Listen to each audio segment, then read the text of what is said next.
Hello guys, कैसे हो आप सब and welcome to my channel. बहुत दिनों के बाद मैं व्लॉग्स में शूट कर रही थी तो सोचा कि आज का डे बहुत स्पेशल है। जैसे कि मार्गशीर्ष महीना स्टार्ट हो चुका है और गुरुवार की पूजा करने वाली थी मैं, तो सोचा ये व्लॉग मैं आप लोगों के साथ में शेयर करूँगी। तो ये एक्चुअली ये वीडियो क्लिप है एक दिन पहले का। मैंने एक दिन पहले से ही व्लॉग स्टार्ट कर दिया था क्योंकि मैंने सब सामान वगैरह सब एक दिन पहले ही लेकर आई थी, ताकि दूसरे दिन जब मॉर्निंग में मैं पूजा करना स्टार्ट करूँ तो मुझे दिक्कत ना हो और किसी भी तरह की गड़बड़ ना हो। इसलिए एक दिन पहले से ही आप सामान वगैरह लेकर आके रखिए। मैंने एक बड़ा सा बर्तन ले लिया है, उसमें सारा कुछ जो मैं लेकर आई थी, माता रानी के वस्त्र, फूल, हार, पान, वेनी और जो ये हरे पत्ते 5 प्रकार के, वो सब मैं लेकर आई गई थी। ओटी का सामान मैंने लेकर आया था, फ्रूट लेकर आई थी और ये श्रृंगार का जो भी सामान मुझे चाहिए था वो मैं सब एक साथ में लेकर आ गई थी और यही मैं एक साथ में रख रही हूँ। बाकी मैंने जो ये फूल वगैरह वो सब मैंने फ्रिज में रख दिए थे और बाकी के जो चीज़ें हैं वो मैंने एक साथ में बड़े बर्तन में निकाल के रख दिए थे। ये है माता रानी के ओटी का सामान।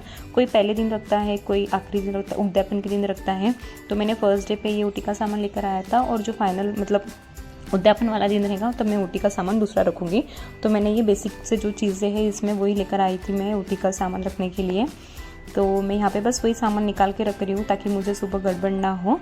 तो व्लॉग एंड तक ज़रूर देखना। माता रानी का श्रृंगार मैंने कैसे किया वो भी मुझे बताना। और ये मुकुट आप देखो, इतना सुंदर मुकुट है ना, और जब मैंने इसको अच्छे से तैयार किया, इसका जो फाइनल लुक है वो इतना अच्छा आया ना, मैं आपको क्या बोलूँ। मतलब मुझे इतना शांति और इतना सुकून मिला ना वो माता रानी का सब कुछ देख के। मेरे हस्बैंड भी बोल रहे थे कि बहुत अच्छा सजा है, मतलब बहुत अच्छा लग रहा है। बोले जिस तरह से मुझे चाहिए था, सब वस्त्र भी उसी तरह से मिले, मुकुट भी उसी तरह से मिला, माता रानी की वेणी जिस तरह से मैंने चाहिए थी, मैंने देखा मुझे उस तरह से मिल गया। तो मतलब सारी चीज़ें जब आपके अकॉर्डिंग होती है ना तो डेफिनेटली उसका आउटपुट भी उसी तरह से आता है। तो मुझे जो आउटपुट मिला वो मुझे सच में बहुत अच्छा लगा। तो मुझे लगा चलो इतनी मेहनत मतलब ढूंढ ढूंढ के जो मैंने सामान कलेक्ट किया फाइनली मुझे वो मिला एंड फाइनली आउटपुट भी बहुत अच्छा आया। तो व्लॉग को इन तक ज़रूर देखना, पसंद आए तो लाइक करना और चैनल को सब्सक्राइब करना। सो चलो फिर।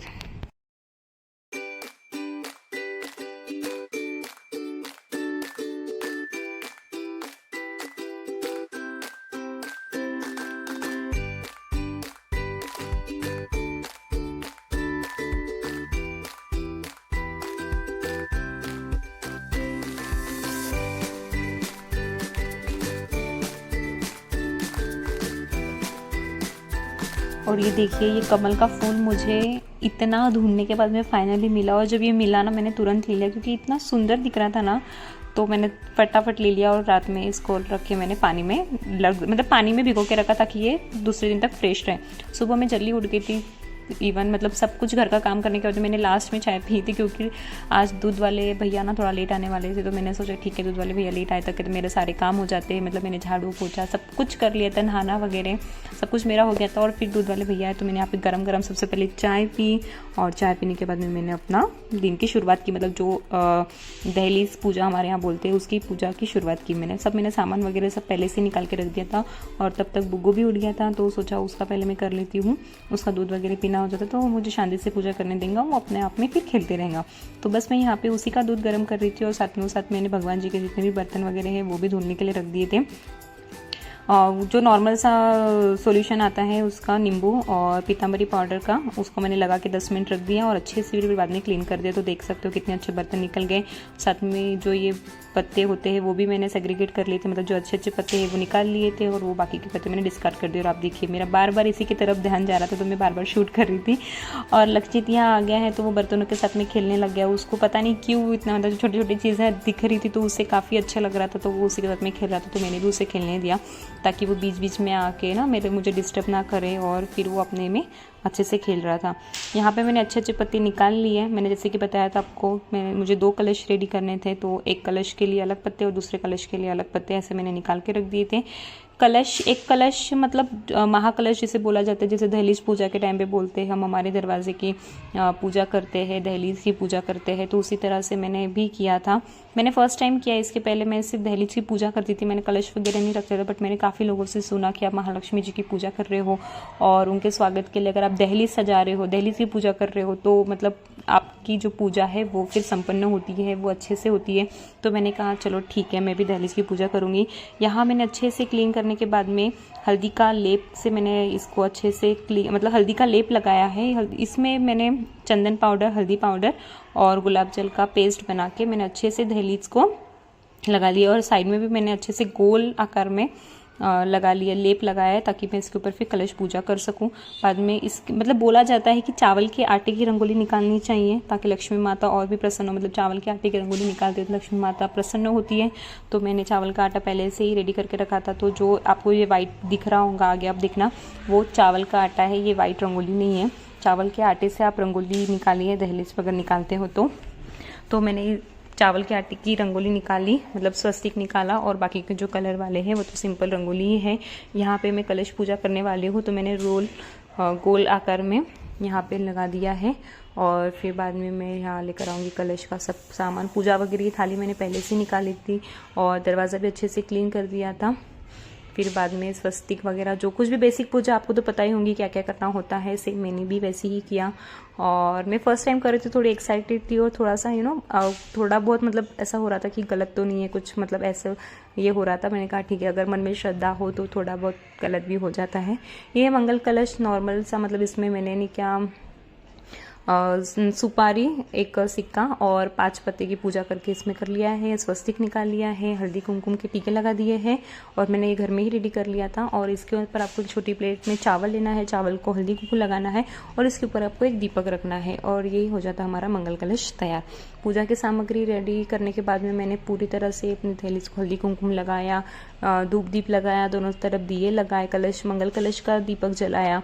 और मतलब सच में ये जब मैं फर्स्ट टाइम कर रही थी, बट जब मैं कर रही थी ना मुझे इतना अच्छा लग रहा था, ऐसा कर रहा था कि चलो ये हमें बार बार करना चाहिए और ये हमारे रिचुअल्स है, ये हमें फॉलो ही करने चाहिए। कोई कैसे करता है, सबके इसमें अलग अलग होते हैं, कोई किस तरह से करता है, कोई किस तरह से करता है, लेकिन डेफिनेटली करिए। अगर आप करना चाहते हो तो आपके मन को इतना सुकून मिलेगा और आपके घर में इतनी पॉजिटिव एनर्जी आएंगी ना कि मैं आपको बता नहीं सकती हूँ। मैंने ये जब किया ना तो मुझे इतना अच्छा फील हो रहा, और स्पेशली बुग्गू मुझे करने दे रहा था, ये चीज़ में मुझे बहुत अच्छी लगी। मेरे हस्बैंड भी थे मुझे सपोर्ट करने के लिए, मतलब वो देख रहे थे कि वो कहीं जाए नहीं, तो फिर इसके वजह से उनका भी साथ था, तो मैंने अच्छे से पूजा कर ली। और बाकी सब तो आप देखना आगे। और आप में से कौन कौन महालक्ष्मी का व्रत करता है ये भी मुझे ज़रूर बताना, मेरी पूजा कैसी हुई ये भी मुझे ज़रूर बताना। और आप सभी को महालक्ष्मी व्रत की, मार्गशीर्ष महीने की बहुत शुभकामनाएं। आपके घर में भी लक्ष्मी जी का हमेशा साथ हो, हमेशा महालक्ष्मी आपके साथ में रहो, यही मेरी दुआ है आप सबसे। और बस हमारा माता लक्ष्मी का आशीर्वाद सदैव आप लोगों पे बना रहे, यही मैं चाहती हूँ। तो पूजा करने के बाद में दरवाजे पे मैंने तो स्वस्तिक पहले से ही निकाल लिया था, बस मैं उसको हल्दी की टीका लगा रही थी और पूजा कर रही थी। यहाँ मैंने हल्दी कुमकुम के टीका लगा के अगरबत्ती लगा दिए और बस मैं चली गई पूजा करने के लिए। पहले हमको दहलीज की पूजा करनी चाहिए और फिर बाद में महालक्ष्मी की पूजा करनी चाहिए, क्योंकि ऐसा बोला जाता है कि महालक्ष्मी आपके दहलीज से होकर ही आती है। तो सबसे पहले ये पूजा करने के बाद में ही आपको महालक्ष्मी जी की पूजा करनी चाहिए। महालक्ष्मी की पूजा करते समय मैंने कुछ खास मैंने रिकॉर्ड नहीं किया, क्योंकि पूजा करते समय इतना टाइम जा रहा था ना।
यहाँ पर शाम में मैं डायरेक्ट व्लॉग शूट कर रही हूँ। शाम में जैसे कि हमें फिर से आरती करनी होती है और कुछ मीठा बनाना होता है, तो मैंने सोचा आज मैं शीरा बना दूँ। शीरा एकदम से मैंने सिंपल वाला बनाया है, सूजी का बनाया हुआ है और मैंने एकदम कम क्वांटिटी बनाया है क्योंकि मेरे हस्बैंड उनको इच्छा नहीं थी, तो वो बोले कि मैं इतना नहीं खाऊंगा, बस प्रसाद के तौर पे मैं थोड़ा बहुत खाऊंगा। तो यहाँ पर मैंने ड्राई फ्रूट्स नहीं डाले। इस स्टेज पे आपको ड्राई फ्रूट्स अगर पसंद है तो डालना। मेरे हस्बैंड को नहीं पसंद है, मेरे बेटे को भी नहीं पसंद है इस तरह से खड़े ड्राई फ्रूट्स, तो वो लोग नहीं खाते हैं। तो मैंने सिंपल से फ्लेवर के लिए 2 इलायची यहाँ पर डाली है, वो भी मैं बाद में निकाल लूँगी ताकि वो फिर मुँह में कचकच ना हो इसलिए। और यहाँ पर मैंने एक छोटी कटोरी लिया है और इसको अच्छे से मैं ब्राउन होने तक के घी में भूंजूंगी। अगर आप इसको ज़्यादा क्वांटिटी में पसंद है तो ज़्यादा लिए, ज़्यादा आपको घी में पसंद है तो ज़्यादा। मैंने 1 कटोरी घी 1 कटोरी सूजी इस तरह से रेशियो रखा है। अगर आपको घी ज़्यादा पसंद है तो आप ज़्यादा घी रखिए। इसको अच्छे से रोस्ट करिए तब तक कि ये ब्राउन ना हो जाए, और जब ये ब्राउन हो जाएगा ना तो इसका टेस्ट अपने आप ही बहुत अच्छा हो जाता है। बस इसको भूंजना आपको अच्छे से है। भूंजने के बाद में पानी गर्म करके कटोरी में, मुझे थोड़ा सा इसकी कंसिस्टेंसी है वो पतली चाहिए थी क्योंकि मुझे अपने बेटे को भी खिलाना था। वो इतना सॉलिड में नहीं खाता है, उसे मतलब पसंद नहीं है, तो मैं थोड़ा सा लिक्विड ही रखने वाली हूँ। तो गर्म पानी करके आप डाल लीजिए। मैंने 1 कटोरी गर्म पानी करके यहाँ पे डाला है। और शक्कर की मतलब शुगर की क्वांटिटी भी आप थोड़ी आपके हिसाब से डालना। मैंने अगेन मेरे बेटे के लिए बना रही थी, मैं उसको इतना मीठा नहीं देती हूँ, तो मैंने कम क्वांटिटी डाली है। आप ज़्यादा भी डाल सकते हो। इसको अच्छे से ब्राउन होने के बाद में इसको बीच बीच में से चलाते रहिए ताकि नीचे जले ना। और इसमें गर्म पानी डालने के पहले आप एक बार चेक कर लीजिए कि अच्छे से ये रोस्ट हो जाए। मैंने फिर बाद में इसे बार बार अच्छे से मैं चलाती रह गई, तो इसका जो अरोमा आ रहा था, मतलब इलायची, घी, और जब वो भूंज रहा था ना, सच में बहुत अच्छा लग रहा था। मतलब पूरे घर में ऐसा स्मेल आ रहा था, अच्छा लग रहा था मतलब। और फिर बाद में इसमें मैंने ऐड किया है गर्म पानी। गर्म पानी के बाद में इसको अच्छे से मिक्स करके सबको शुगर डालनी है और इसको ढक के आपको 5 से 7 मिनट रखना है ताकि ये अच्छे से हो जाए। और ढक के रखने के बाद में आपको चेक भी करना है बीच बीच में। यहाँ पे मेरे हस्बैंड आ गए थे दूध और बनाना लेकर, तो वो यही बोल रहे थे कि अरे तुमने ड्राई फ्रूट्स तो नहीं डाला ना इसमें। तो बस मैं उनको ये बोल रही थी कि नहीं मैंने बस सिंपल सा बनाया है। और बस मेरा प्रसाद रेडी हो गया है। आप भी मुझे बताना कैसा लगा आपको व्लॉग, और पसंद आए तो प्लीज़ लाइक करना। थोड़ी बहुत गलतियाँ हुई है, मैं इतने दिनों के बाद में शूट कर रही हूँ और स्टार्टिंग है, तो प्लीज़ इतनी चीज़ें माइंड मत करना। और कुछ करेक्शन होंगे तो वो भी मेरे साथ में शेयर करना। तो मिलती हूँ आपको नेक्स्ट व्लॉग में, तब तक के लिए बाय बाय, टेक केयर।